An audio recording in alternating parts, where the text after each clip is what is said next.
welcome to a special episode of Behind the Pixel. This is a hack.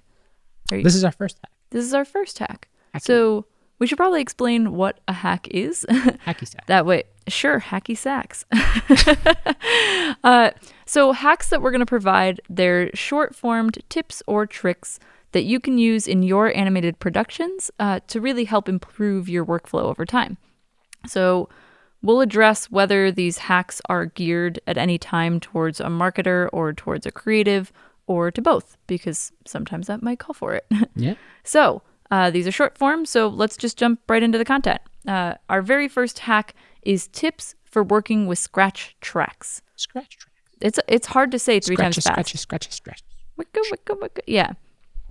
So there are two quick hacks that we can advise on here. This is mostly for the creative folks in the room. So let's start by recapping what we actually mean by scratch audio or scratch tracks, because we mentioned this briefly in episode 001, which is utilizing the medium of animation, which you can listen to after if you've missed it. So scratch tracks are temporary audio that are used for two different reasons. The first is to create a sense of timing so that animators can work while the final audio is still being recorded. It kind of allows for two things to happen simultaneously. It's also used to kind of explore whether or not a video is working as a whole, whether the story's making sense, before paying for a professional voiceover artist. That's the key part there. Yeah, anyone can record a scratch track. Yes. I do them all the time. Yeah, we both do, and they're terrible. But We're regardless, not professional audio people. Yeah, exactly. But so sometimes what happens in a story-driven piece, parts are cut entirely, or lines are changed over time. So in this case, you don't want to be in a situation where you're paying twice for a voiceover artist when you have to cut parts anyway, right? So this is really used as kind of a cost-saving measure on the marketer side.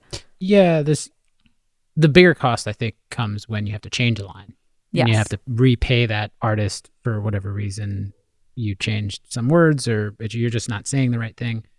You can catch that much earlier. Right. Yeah. So if you know ahead of time that you're likely going to be making cuts and edits as you go through the process of your workflow, it makes sense to start and use scratch tracks as an alternative to what you currently do. But with that being said, we always recommend working with final audio when you get into the animation stage of production. So scratch tracks usually happen between storyboards and animation most often than not. It's easier, it saves time, you never have to go backwards, you never have to re-edit, especially if you're working with lip sync or anything like that. You want to work with final audio. Yeah, I want to say the only exception to that might be if you're looking to replace lines altogether, like you mentioned, which is an entirely different problem. And we might get to that in a full episode. You're not saying the right thing. Yeah. So when you need to replace the scratch track with that final voiceover, sometimes the new file can ruin an animation's timing. This is because sometimes as people are speaking, maybe they put new pauses in place or in different places, or sometimes people will take longer to say the same words. Maybe they're changing the tone up a little bit, so it takes more time. So what happens as a result is that the animation needs to be retimed again. You hate to see it. So that was the hack kind of on the marketer side here to think about. But on the creative side, depending on how different that timing is, right? You're getting a track, you've got your final audio. You can try to edit that new voiceover to match the old timing of the scratch file.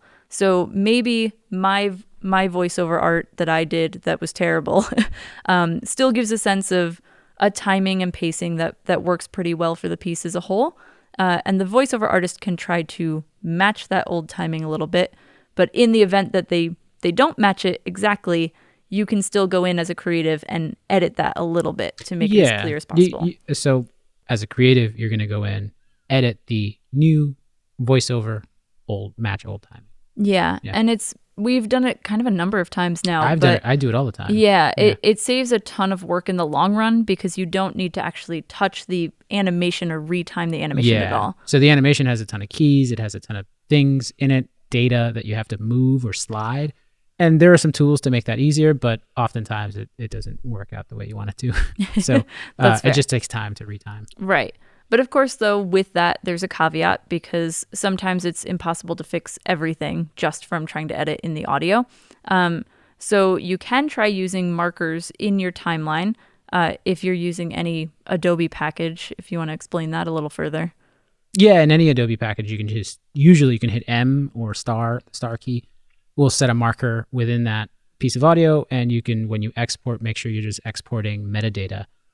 It saves it, stores it with the file, and then when you open it in, say, Premiere or After Effects or somewhere else, some other package, you will see the markers in your timeline. And you can. So you're saying make markers from one Adobe tool like Audition to After Effects or Premiere. Is that right? Correct. Okay. Then you can easily find the places where you need to adjust those specific timing changes in the animation or the edit. On the marketer side, if you need more time for buy-in from your superiors or your clients, or you need boss or someone above you, giving some feedback, or you need to buy yourself more time, but you don't want to halt the production, right? You want the production to keep going, but you know there's going to be some time that you have to wait in between for things like feedback. In the cases where you're working with character animation specifically, we suggest that you should go to your animation team to produce what we call, quote, overall motion, or blocking, as you may have heard in previous episodes as well, by using these scratch tracks. They might already be doing this. Your creative team might be thinking about this already. They should be. But if they aren't, they should consider it. But the thing to make sure there is that if your team is seeing the first blocked out version, as we might call it, that they're not expecting to see final motion, right? That we don't want a client to look at something and say, "What is this? I don't understand what I'm looking at here." So you have to call it out in advance. That way, you avoid those kinds of feedback comments like, this is looking interesting, but can we make it move a little more? Because ultimately, if you're using scratch audio and you're doing blocked out animation, you have to know it's not final, right? Yeah, it's all rough. It's all temporary. And you don't want to make final decisions based on rough things. Correct. So by the end of that first pass, though, you should have your final audio ready to go for making a second pass. Yeah. Because if you're getting so far into animation without having any of the final audio, it's just going to cost you more in the long run. Yeah, by the second pass, you should be working final. Yeah. Yep. Well, so hopefully those hacks make sense. They're quick trick tips. Try that again. No, I think it works. But yeah, if you have any tips that you'd like to add, please feel free to let us know. We're always happy to learn from each other and collaborate in this way. But we wish you all the best with all the projects that you're working on. Enjoy working with Scratch Audio. We'd love to hear the times that you've had to work with Scratch Audio and how, maybe we'll compare audio at some point to see who's the best of the worst Scratch Audio creators. Good luck with your projects, and we'll see you in the next.